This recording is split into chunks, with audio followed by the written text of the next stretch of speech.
Rais wa Ukraine Bwana Volodymyr Zelensky amesema ya kuwa kusitishwa kwa ujasusi wa Marekani haukuweza kuathiri chochote katika uvamizi wake huko mkoani Kursk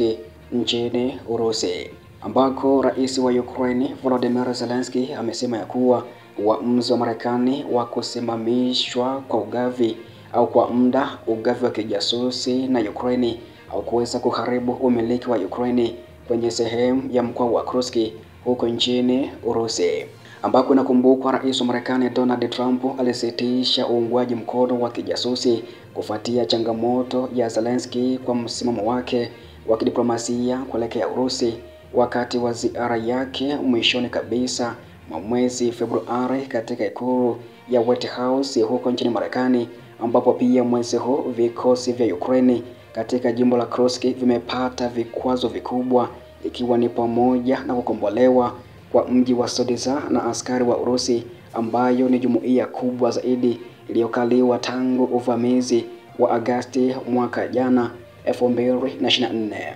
Kusimamishwa au kusitisha kuunga mkono kwa hakika hakutufanyi lolote jema kwenye uwanja wa vita, na kwa utetezi wetu usinielewe vibaya, hali ya ari siku zote inategemea ikiwa washirika wako wamesimama kando yako, lakini singesema ya kwamba kufungia kuliathiri operation huko Kursk.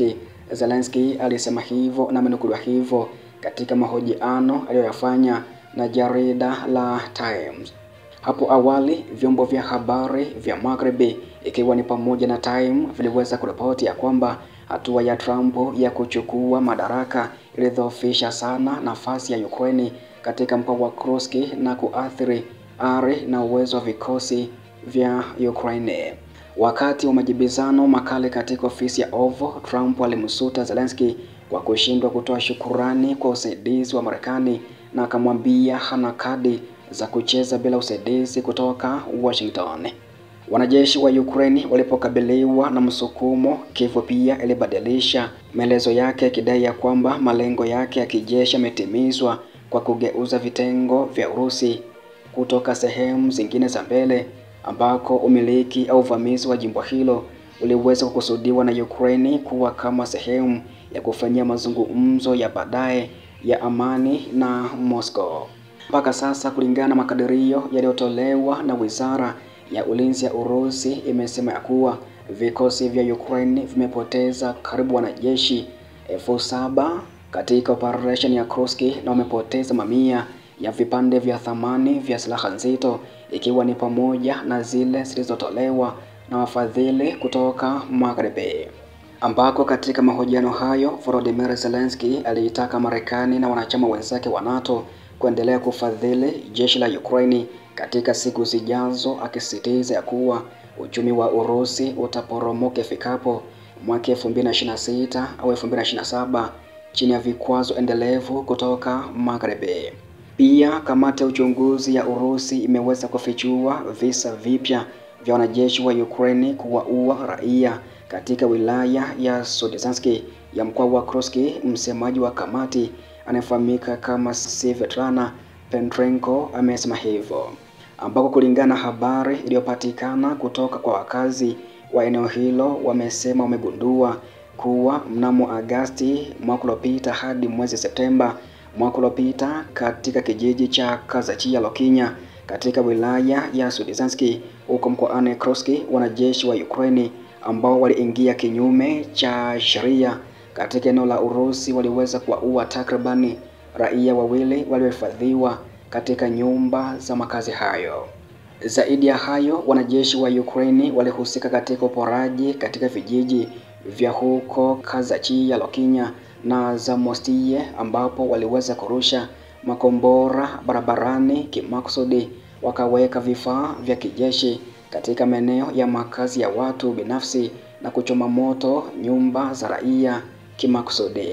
Chini ya hali hizo, kurugenzi kuu ya uchunguzi wa kijeshi ya kamati ya uchunguzi ya Urusi imefungua kesi ya jinai chini ya sehemu ya 3 ya kifungu cha 205 na sehemu ya 3 ya kifungu cha 356.1 cha sheria ya jinai ya Urusi au kitengo cha kigaidi uporaji. Petrenko alisema hivyo. Pia alisisitiza kuwa wanachama wote wa vikosi vya kijeshi vya Ukraine vinavyohusika na uhalifu huo watatambuliwa na kuwajibishwa.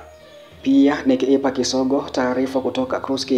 Pia taarifa nyingine ambayo imeripotiwa muda huu ni kuhusu operesheni za Ukraine katika jimbo la Belgorod huko nchini Urusi, ambapo katika muda wa saa 24 zilizopita jeshi la Ukraine lilifyatua risasi 230 na kuzindua ndege zisizo na rubani 48 katika mashambulizi dhidi ya Belgorod na wilaya 8 za mkoa wa Belgorod na kuwajeruhi raia wawili. Gavana Vyacheslav Gladkov ameweza kuripoti hivyo kwenye jukwaa la kijamii la Telegram.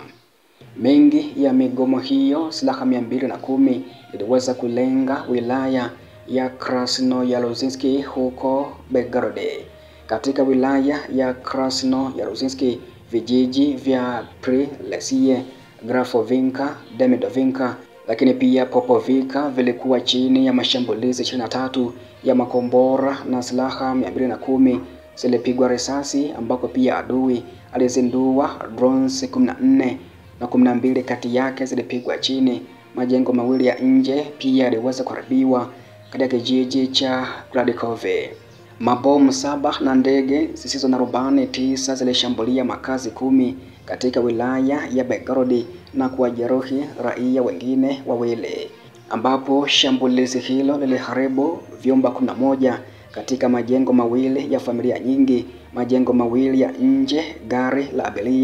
abiria na gari la wagonjwa. Huko wilayani Shebekivsk ilishambuliwa na drones takriban 15, ambako biashara 2, magari 9 na nyumba ya kibinafsi ziliharibiwa. Katika wilaya ya Volokhonovsk, silaha 9 na UAV 1 iliweza kulenga eneo hilo na kuharibu makazi 4 ya kibinafsi na kuharibu jengo la nje. Drones 3 zilizinduliwa pia katika wilaya ya Valoyinsk